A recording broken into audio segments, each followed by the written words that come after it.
Bismillahirrahmanirrahim. Alhamdulillahirabbil alamin. Wassalatu wassalamu ala Rasulillah wa ala alihi wa ashabihi ajmain. Mari kita awali kajian kita pada malam hari ini dengan membaca Bismillahirrahmanirrahim.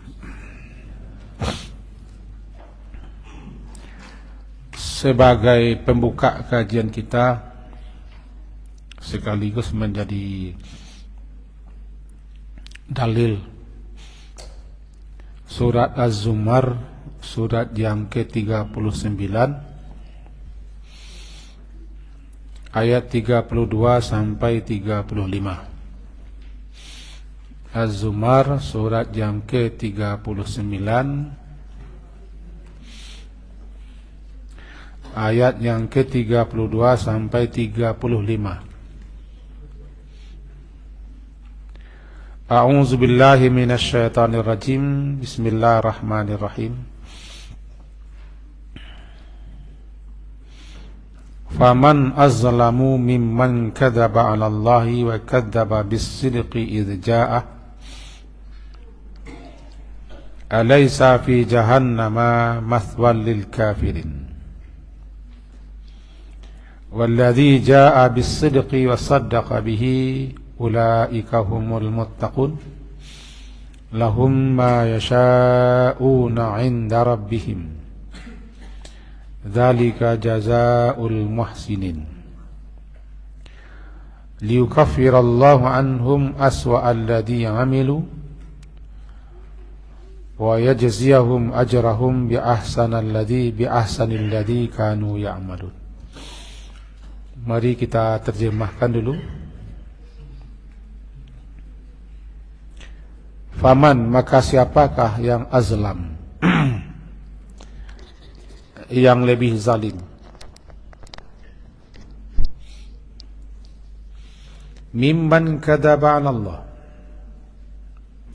mimman daripada orang yang kadzaba membikin-bikin, membuat-buat dusta atas Allah. Wa kadzdzaba bis-sidqi idz jaa'a, dan dia mendustakan as-sidqi, kebenaran, idz jaa'a, ketika datang kepadanya. Alaysa fi jahannam, alaysa, bukankah di neraka jahannam, mathwan, tempat tinggal bagi orang-orang yang kafir. Walladzi jaa'a bis-sidqi, dan orang yang jaa'a, orang yang datang membawa sidqi, kebenaran, wasaddaqa bihi, dan orang yang membenarkannya, ulaika, mereka itu adalah orang-orang yang muttaqun, orang-orang yang bertakwa. Lahum, untuk mereka, ma yasha'una, apa saja yang mereka kehendaki, inda rabbihim, di sisi Tuhan mereka. Dzalika jazaa'ul muhsinin, demikian itulah balasan, jaza, bagi orang-orang yang muhsinin, orang-orang yang berbuat baik. Liyukaffira, agar supaya menghapuskan Allah, anhum, daripada mereka, aswa'a, perbuatan mereka yang paling buruk, amilu, alladzi amilu, yang telah mereka lakukan, wa yajziyahum, dan Allah akan membalasi mereka, ajrahum, memberi pahala ganjaran atau merasa mereka, bi ahsani alladzi kanu ya'malun, lebih baik daripada apa yang mereka kerjakan. Demikian kira-kira terjemah. Bapak dan ibu-ibu yang berhadir, salah satu dari sekian banyak fadilah, keutamaan, ketinggian, keistimewaan, kemuliaan daripada zikir adalah bahwa Allah membenarkan, ya, membenarkan dan mengakui serta menerima setiap kali seorang hamba mengucapkan zikir. Dengan catatan, tidak semua zikir kita yang dibenarkan, yang diakui Allah dan diterimanya. Tentu saja syaratnya harus ikhlas. Dan zikir yang kita ucapkan benar zikirnya, benar pula cara mengucapkannya atau kaifiatnya, baru diterima oleh Allah Subhanahu wa ta'ala. Nah, di antara zikir-zikir itu bisa kita pegang ini sebentar, boleh?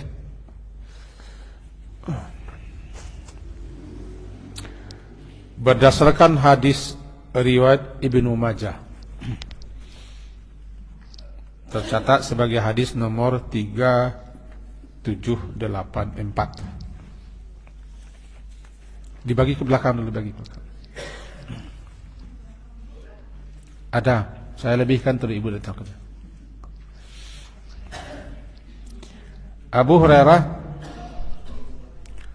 dan Abu Sa'id, kedua beliau sahabat yang mulia ini, syahidah menyaksikan Rasulullah sallallahu alaihi wasallam bersabda,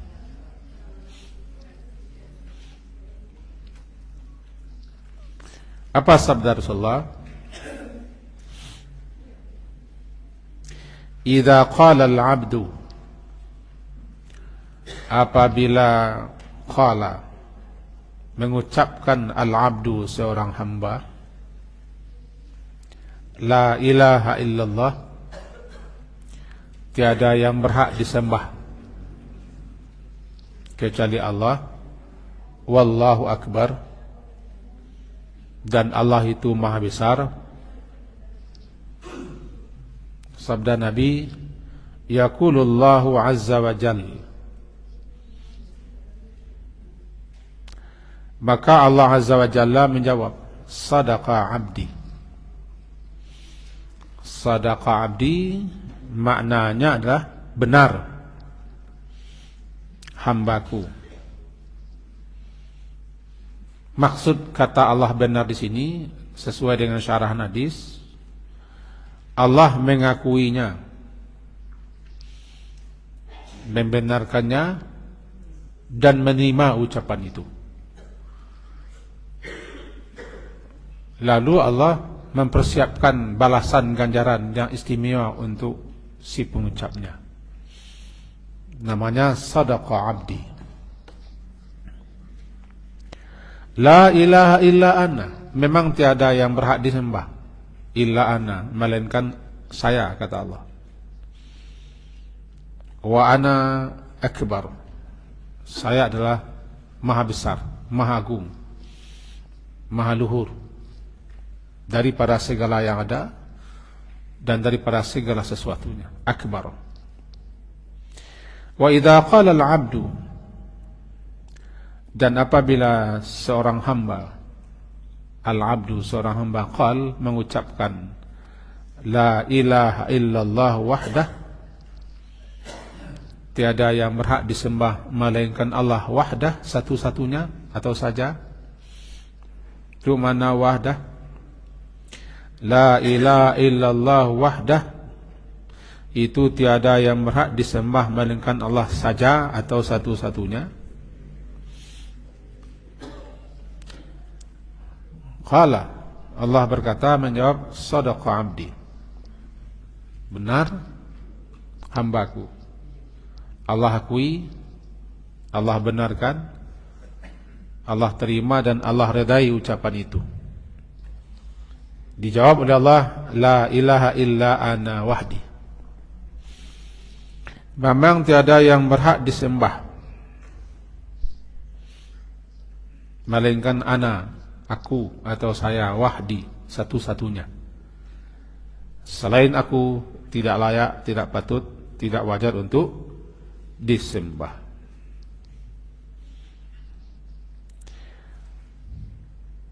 Wa idza qala, dan apabila qal, berkata atau mengucapkan seorang hamba, la ilaha illallah la syarikalah, tiada pula yang berhak disembah melainkan Allah saja, la syarikalahu, la syarikalahu, tidak ada sekutu baginya. Qala, menjawab Allah, sadaqa abdi, benar hambaku, diakui Allah, dibenarkan, diterima, diredai Allah, dan dipersiapkannya ganjaran. La ilaha illa ana, memang tiada yang berhak disembah melainkan saya, wala syarikalah, wala syarikali, dan tidak ada sekutu li, bagiku, dalam peribadahan, dalam penyembahan kepadaku. Wa idza qala, dan apabila si hamba itu mengucapkan la ilaha illallah lahul mulk wa lahul hamdu, qala sadaqa abdi. Qala, menjawab Allah, sadaqa abdi, benar hambaku, diakui, diterima, dan diredai serta diberikan balasan. La ilaha illa ana, memang tiada yang berhak disembah melainkan ana, aku. Li, bagiku, punyakulah al-mulku, kekuasaan kerajaan, wali, dan milikku, bagiku segala puji.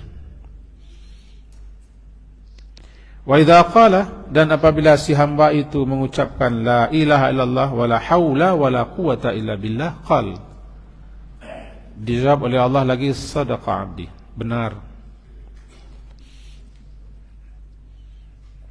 diakui, dibenarkan, diterima, diredai, dan diberikan ganjaran atau balasan. Apa jawaban Allah? Sadaqa abdi, la ilaha illa ana wala haula wala quwata illa bi, tiada yang berhak disembah melainkan aku, tiada sedikit pun daya dan tiada sedikit pun kekuatan melainkan denganku. Man ruziqahunna, siapa yang Allah berikan, Allah karuniakan rezeki,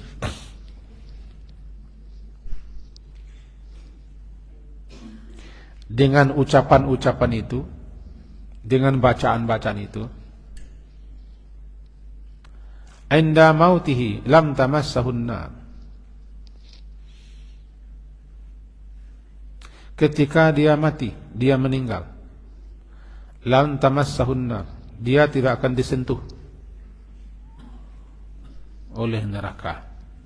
Inilah bentuk balasan Allah, inilah keridaan Allah, inilah tanda pengakuan Allah bahwa kalimat itu penyelamatnya, pemeliharanya, pelindungnya, penjaganya. Ada juga yang dalam hadis lain disebutkan bahwa man qalaha fi maradihi, siapa yang mengucapkan kalimat-kalimat ini. Ananda di belakang tolong simak sebentar, sebentar saja. Ananda simak sebentar. Saya guru, jadi saya tidak ingin ketika saya mengajar ada orang tidak memperhatikan.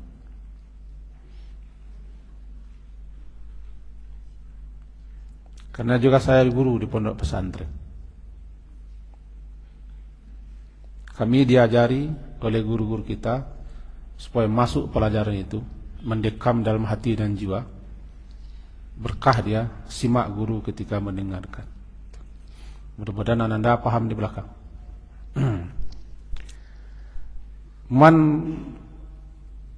Man qalaha, siapa yang mengucapkan kalimat-kalimat ini, fi maradihi, sewaktu dia sakit, di mana sakit itu membawanya atau mengantarkannya kepada kematian. Dia tidak akan disentuh oleh api neraka. Itulah bukti penerimaan Allah, sebagai bukti pengakuan Allah bahwa kalimat itu diterimanya, diredainya, dan diberinya ganjaran atau balasan. Karena Allah Maha benar. Dari hadis tadi dapat kita pahami bahwa kalimat-kalimat tauhid, yaitu kalimat la ilaha illallah, disebut dengan kalimat tauhid atau kalimat ikhlas, atau juga disebut dengan kalimat taqwa, atau juga disebut dengan kalimat thayyibah, dan lain-lain sebagainya, adalah salah satu kalimat yang paling Allah senangi, salah satu kalimat yang paling Allah cintai, Allah sukai. Bila itu kita baca, kita ucapkan tanpa ditentukan bilangan dan jumlahnya, perbanyaklah ucapan ini. Memang ada di waktu-waktu tertentu, di tempat-tempat tertentu, dalam keadaan tertentu, kita ditunjukkan membaca zikir-zikir itu sekian jumlah, sekian bilangan. Tapi la ilaha illallah dan seterusnya tidak ditentukan. Makin banyak, makin bagus. Apa kalimatnya? Mari kita susun kalimatnya. Kalimat pertama, la ilaha illallah, wallahu akbar. Kalimat kedua, la ilaha illallah wahdah.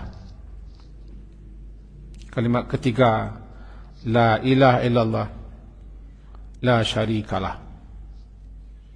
Kalimat keempat, la ilaha illallah lahul mulku wa lahul hamd. Kalimat kelima, la ilaha illallah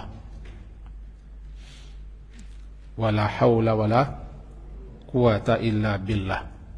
5 kalimat. Bacalah kapan, di mana saja, dalam keadaan apa, lebih-lebih ketika kita sakit. Karena kita tidak tahu apakah sakit itu yang membawa kita kepada kematian,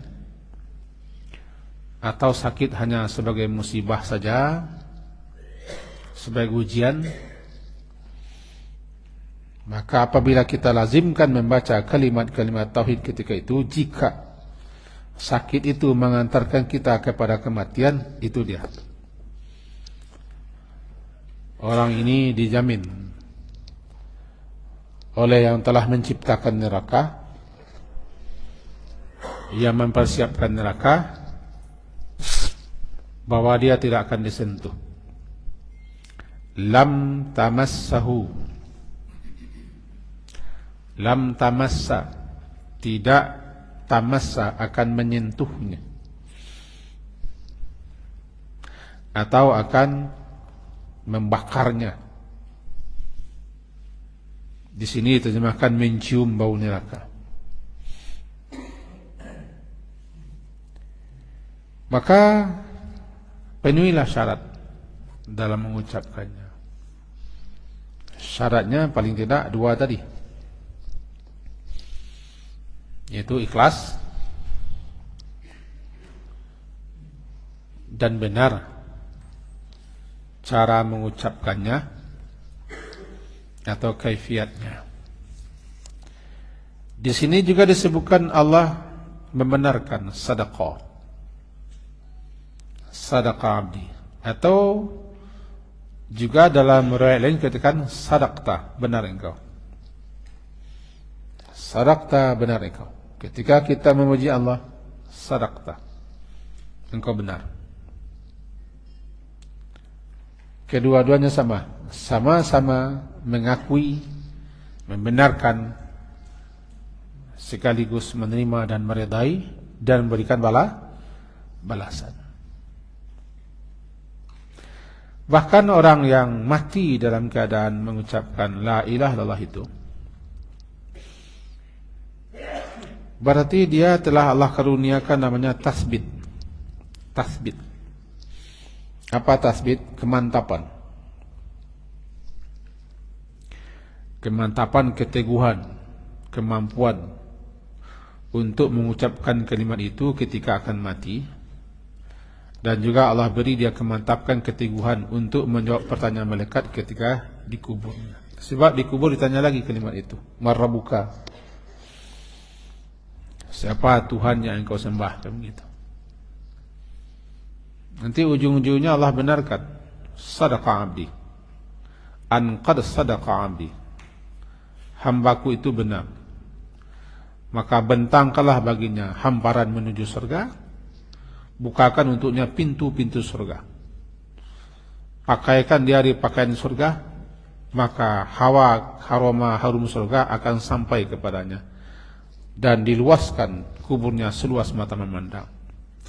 Dalam hadis sahih, itu Abu Daud, Nasai, Ibnu Majah dan lain. Baik, kita bacakan sedikit. Kata daripada Al-Barra bin Azib, kharajna ma'a Rasulillah sallallahu alaihi wasallam fi jinazatin rajulin minal ansar. Suatu ketika kami keluar mengantarkan jenazah seorang ansar fi jinazati rajulin minal ansar bersama Rasulullah sallallahu alaihi wasallam. Fantahaina ila qabr, maka sampailah kami di kubur. Sementara ketika itu lahatnya masih dipersiapkan. Lahat ketika itu masih dipersiapkan. Maka jalasa Rasulullah SAW duduk. Wa jalasna haula. Kami pun sahabat-sahabat sama-sama duduk haulahu, di sekitar kubur. Ka'annama ala ru'usina at-tayr, seakan-akan di atas kepala kami ada burung. Dan kami tidak ingin burung itu terbang. Kami menekur. Jadi kami menekur saja, seakan-akan di kepala kami ada burung. Menekur. Begitulah adab di kubur. Tidak bicara, tidak mota, tidak ketawa. Mestinya begitu. Dan tidak ribut, atau tidak lagi membuka-buka HP di kubur. HP masih siap ngomong HP. Masih siap juga cerita politik atau bagaimana pemilu besok ini di kubur. Beliau sahabat-sahabat menekur, ka'annama ala ru'usina at-tayr, seakan orang ketika hinggap burung di atas kepalanya, dia tidak ingin burung itu terbang, dia menekur saja. Nah, begitulah keadaan kami di kubur, kata Al-Barra bin Azib. Wa fi yadihi, di tangan Rasulullah ketika itu ada ranting kayu yang beliau tekan-tekankan ke tanah, seakan beliau berpikir. Jadi sama dengan kita berpikir lah, kayu ditekan-tekan, digores-goreskan. Farafa'a ra'sahu, tiba-tiba beliau mendongakkan kepalanya ke atas. Faqal, kata beliau, ista'idu billahi min adabil qabri marratain atau thalathan. Kalian berdoalah, memohon perlindungan kepada Allah daripada azab kubur. Beliau ulang 3 kali. Berdoalah kepada Allah daripada azab kubur. Berdoalah kepada Allah daripada azab kubur, agar Allah melindungi, memelihara, menjaga. Setelah itu beliau menyambung bahwa ketika orang selesai menguburkan, lalu rohnya masuk ke jasad, orang-orang bergerak menuju pulang. La yasma'u khafqa ni'alihim.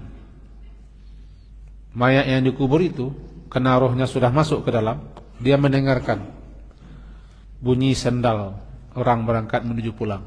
Tinggallah badan seorang diri. Ulang-ulanglah lagu lama itu. Bila Israel datang hampiri. Judulnya. Syairnya bagus. Tinggallah badan seorang diri. Ruhnya sudah masuk. Dia dengar khafqa ni'alihim idza wallaw mudbirin, ketika para pengantarnya pulang. Ketika itu datanglah malaikat, dua malaikat, mengatakan kepadanya, "Man rabbuka wa ma dinuka wa man nabiyuka?" Siapa Rabbmu? Yang kau sembah siapa? Yang kau ibadah siapa? Agamamu apa? Laki-laki yang diutus kepadamu siapa? Ini namanya fitnah kubur. Apa fitnah kubur? Pertanyaan yang diajukan oleh malaikat di kubur. Karena ini persoalan gaib dan hadisnya hadis sahih, kita terima kebenarannya, kita yakini adanya. Karena ini datangnya daripada Allah yang Maha Benar. Lalu jika dia orang mukmin, Allah beri kepadanya tasbit, yusabbitullah. Allah beri dia kemantapan, kemampuan untuk menjawab pertanyaan malaikat itu. Karena dia mengenal Allah semenjak di dunia. Dia sudah membaca kalimat La ilaha illallah, diiringi ucapan itu dengan pengamalannya. Dia kenal dengan kalimat itu, La ilaha illallah. La ilaha illallah wahdah. La ilaha illallah la syarikalah. La ilaha illallah lahul mulku lahul hamd. La ilaha illallah wa la hawla wa la quwata illa billah. Kenal, sering dibacanya ketika sakit, bahkan ketika hampir mati pun dibaca.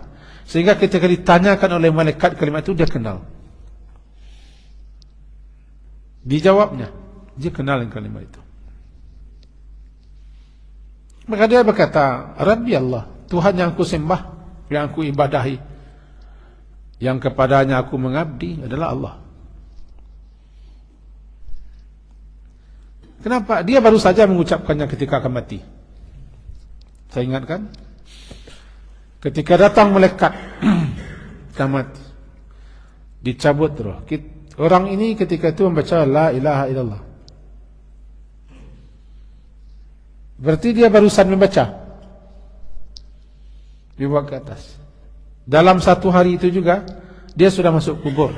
Ditanya oleh malaikat, siapa yang kau sembah? Dia baru membaca itu. Hafal dia, tadi dia membacanya gitu.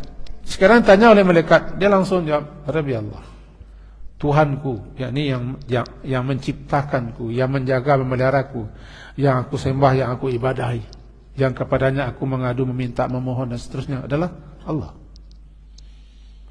Adalah Allah.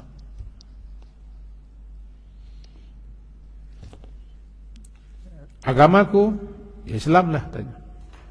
Dini al-Islam. Laki-laki yang diutus kepadaku Muhammad Rasulullah sallallahu alaihi wasallam. Wa Rasulullah sallallahu alaihi wasallam. Itu katanya. Nah, mendengarkan itu ditanya oleh malaikat, di mana engkau kenal? Di mana engkau kenal? Di mana engkau tahu? Katanya, qara'tu kitab Allah. Aku membaca kitab Allah. Berarti si pembaca kitab tahu apa yang dibacanya. Bukan hanya hafal. Dia tahu apa yang dibaca. Itu pentingnya kita juga tahu apa yang kita baca. Aku kenal. Aku baca kitab Allah. Fa'amantu bihi. Aku beriman kepada kitab Allah. Wasaddaqtu. Aku benarkan isi kitab Allah itu. Lalu terdengarlah fayunadi munadi minas sama. Terdengarlah suatu seruan dari arah langit. An qad sadaqa abdi. Hambaku itu benar. Nah, itu dia. Hambaku benar. Dibenarkan oleh Allah. Artinya diakui kejujuran hamba itu karena si hamba itu sering mengucapkannya, mengamalkannya, melaksanakannya. Pengakuannya itu diwujudkannya dalam pengamalan, dibuktikannya. Karena siapapun yang jujur mengaku pasti ada konsekuensinya. Terdengar suara dari langit, fayunadi munadin minas sama an qad sadaqa abdi, hambaku itu benar.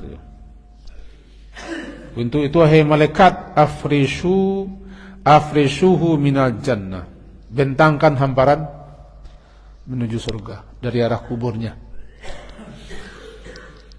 Waftahu lahu baban ilal jannah, bukakan untuknya pintu menuju surga. Albisuhu minal jannah, kasih dia pakaian dari pakaian penghuni surga. Fayatihi min rauhiha wa tayyibiha, maka masuklah aroma harum-haruman, wewangian surga ke tempat di mana dia berada. Wa yuftahu lahu fiha madda basari, diluaskan, dibentangkan, dibukakan kuburnya seluas mata memandang. Sehingga ini masalah keimanan, jangan dimasukkan ke logika ke sini wilayah. Apa hubungan ayat ini, hubungan hadis ini?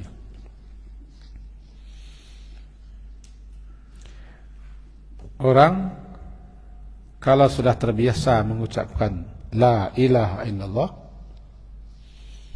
dibacanya dengan ikhlas, cara membacanya benar, dan bacanya pun benar. Ini yang harus diperhatikan. Kalau kata guru-guru, ndak boleh lo bakato kita saya membacanya, membuat cara menukuk, menambah melebih-lebihan. Ikhlas dia, benar dia, kenal dia dengan kalimat itu, dan ucapannya adalah dibuktikannya dalam bentuk amalan. Karena saking kenal sehingga terbiasa dia baca kalimat la ilaha illallah wahdahu la syarika. Terbiasa pagi, sore, terbiasa. Ini ananda semua nih yang kita bawa nih. Itu faedah zikir pagi sore, azkarus sabah, azkarul masa. Kan diajari kita minimal membaca la ilaha illallah wahdahu la syarikalah, lahul mulku wa lahul hamdu wa huwa ala kulli syai'in. 10 pagi, 10 sore. Kalau dapat 100, kalau dapat lebih. Kenal kita. Kalau sudah lazim kita baca itu, kenal, latah mulut kita. Ketika sakit pun kita baca itu. Karena kita sudah kenal kalimat itu, dari titik kematian pun Allah beri kemantapan kita dengan kalimat itu. Sehingga siapa yang man kana akhiru kalamihi la ilallah dakhala jannah. Siapa yang akhir ucapannya ketika kematian la ilallah, masuk surga. Di kuburnya ditanya lagi, man rabbuka? Allah. Dari mana kau tahu? Tahulah, masa aku nak tahu katanya. Itu Tuhanku yang ku sembah. Aku akui setiap hari, aku baca setiap hari. Jadi bagaimana kita supaya latah terbiasa membaca kalimat itu, sampai terbiasa, sampai lidah kita ini nanti terbiasa sama baca. Orang sedangkan baca rik bungkang, orang latah munculnya seketik empek aja. Rik bungkang perlu lah. Cuk santas empek kalau muncul. Mangumpeknya ampek je, terduduk ampek je, tertelantang ampek je. Bini ni cik, ampek je. Dalam lazim je ampek. Biasakan. Basahkan itu. Sama-sama kita belajar. Mendapat sampai Allah menyatakan pengakuannya, ikraran. Allah menyatakan pengakuannya, diterimanya, diredainya kalimat itu daripada kita. Pas dia. Berapa tadi? 5 ya? La ilaha illallah wallahu akbar. La ilaha illallah wahda. La ilaha illallah la syarikalah. La ilaha illallah lahul mulku wa lahul hamdu. La ilaha illallah wala haula wala quwata illa billah. 5. Lazimkan, biasakan sampai terbiasa. Sehingga kita kenal dengan kalimat itu. Nah, itulah dia Allah benarkan. Saya juga pernah baca dalam suatu kitab ketika seseorang membaca Sami Allahu liman hamidah, sadaqta, benar engkau. Makna Sami Allah bina, makna daripada Sami Allah liman hamidah itu adalah pernyataan Allah benar. Telah mendengar Allah siapa saja yang memujinya. Apa bunyi pujiannya? Rabbana walakal hamdu. Benar engkau. Karena Allah telah mendengarkan kalimat itu, Allah menerimanya, Allah mengakuinya. Sadaqta, benar engkau. Jadi mari kita mencoba menikmati setiap ucapan zikir yang kita baca, termasuk ucapan salat. Ucapan salat itu kan bukan sekedar ucap-ucap. Kita mengajarkan di pondok setiap waktu habis asar. Seminggu belakangan tidak sempat lagi mengajarkan, sibuk. Tapi besok-besok insyaAllah. Setelah habis asar itu kita ajarkan di depan anak-anak, guru-guru semua yang mau. Guru-guru itu yang mau, karena guru itu ilmunya sangat tinggi pada saya kan. Anak-anak nih memahami bacaan yang dibaca ketika zikir, ketika berdoa, ketika salat. Karena memahaminya itu, mengerti, paham. Kalau kita baca, membekas dia. Tiba di bacaan salat itu dia. Sami Allahu liman hamidah. Namanya kan tasmi'. Amin namanya ta'min. Allahu Akbar namanya takbir. Alhamdulillah namanya tahmid. Kalau Sami Allah tasmi'. Tasmi'. Sami Allahu liman hamidah. Allah mendengar. Allah menjawab. Allah mengabulkan bagi siapa saja yang memujinya. Apa pujiannya? Rabbana lakal hamdu. Boleh juga Rabbana walakal hamdu. Boleh juga Allahumma Rabbana walakal hamdu. Sadaqta, benar engkau. Segala puji itu memang untukku, punyaku, milikku. Berdialog dalam salat. Berdialog dalam salat. Itu kaitannya. Kemudian kita masuk kepada ayat sebagai pembuka kajian kita tadi, itu surat Az-Zumar ayat yang ke-32. Faman azlam, maka siapakah yang lebih zalim? Artinya tidak ada lagi yang lebih zalim. Karena kalimat ini namanya istifham ingkari. Pertanyaan untuk mengingkari. Untuk menafikan. Yaitu tidak ada lagi yang lebih zalim. Itu kalimatnya. Jadi kalimatnya artinya siapakah yang lebih zalim, tapi maknanya tidak ada yang lebih zalim daripada orang yang kadzaba Allah. Daripada orangnya kadzaba Allah, itu orang yang berdusta atas nama Allah, menisbahkan sesuatu kepada Allah, berbohong atas nama Allah, menyatakan Allah itu punya anak, punya istri, punya teman, punya pembantu. Itu termasuk namanya kadzaba Allah. Dituduhnya Allah punya istri. Istri itu dia yang mencarikan istri Allah. Lalu anak itu dia angkatkan anak untuk Allah. Ini anak Allah tadi. Kan bohong-bohong saja.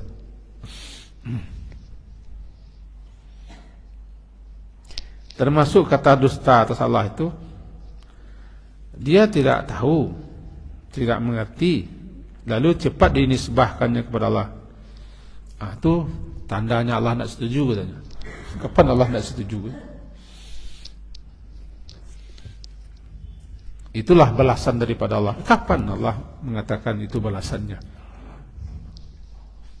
Oh, ternyata Allah tidak berkehendak. Kapan Allah tidak berkehendak? Tahu dia. Kalau mengatakan itu, ini ayatnya, ini ada dasarnya, boleh. Jangan cepat-cepat kita mengatakan atas nama Allah. Oh, rupanya Allah tidak berkenan. Kapan dia tahu Allah tidak berkenan? Ada salah seorang ustaz terkenal di Indonesia ini sedikit bawa nama Allah terus. Terkenal dulu tanpa kita sebut namanya. Selalu, oh Allah tidak berkehendak demikian. Itulah buktinya Allah tidak suka. Tiba-tiba Allah pokoknya dia juru tafsir Allah. Saya katakan dia juru bicara Allah. Takut kita keseleo nanti lidah. Jadi berdusta atas nama Allah mula-mulanya menuduh Allah bagaimana begini begitu. Termasuk dia punya sekutu, punya anak, punya istri, punya pembantu. Adakah yang lebih zalim pada itu? Tidak ada yang lebih zalim. Wa kadzdzaba bis-sidqi idz jaa. Dia juga mendustakan. Wa kadzdzaba bis-sidqi mendustakan as-sidqi, Quran. Sidq itu Quran. Kenapa? Karena Quran itu diturunkan oleh Allah yang Maha Benar. Isi Al-Quran itu semuanya benar. Dan dia betul-betul datang daripada yang Maha Benar. Lalu didustakannya, diingkarinya, ditolaknya. Namanya kadzdzaba bis-sidqi idz jaa, ketika Al-Quran itu datang kepadanya. Tidak ada lagi makhluk manusia yang lebih zalim daripada ini. Alaisa fi jahannama, bukankah jahanam itu tempat tinggalnya orang-orang kafir? Sebaliknya, kita ringkas saja, bel sudah bunyi. Walladzi jaa bis-sidqi, walladzi jaa bis-sidqi, dan orang yang datang membawa kebenaran. Siapa yang datang membawa kebenaran? Nabi. Wasaddaqa bihi, dan orang yang membenarkan apa yang dibawa oleh Nabi itu. Mereka lah orang-orang muttaqun. Apa salah satu yang dibenarkan mereka? Apa yang dibawa Nabi? Nabi membawa ajaran. Nabi menyeru, Nabi mendakwahi. Apa? Ya ayyuhan nas wa'budu rabbakum. Sembahlah Tuhanmu. Setiap Nabi menyerukan itu. Ya qaumi i'budullaha, wahai kaumku, sembahlah Allah. Semenjak Nabi Nuh, sama seruannya. Seruan para rasul, seruan kebenaran agar mereka menyembah yang maha benar.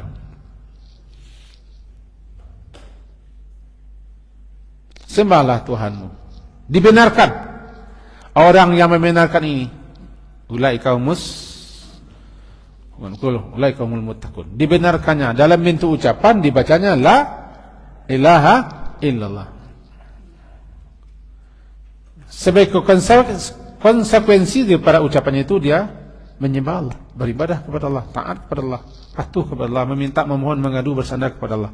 Ini bentuk konsekuensi pengakuannya. Jadi orang yang melazimkan kalimat la ilallah berarti dia telah membenarkan apa yang dibawa oleh para rasul dan apa yang diserukan oleh para rasul.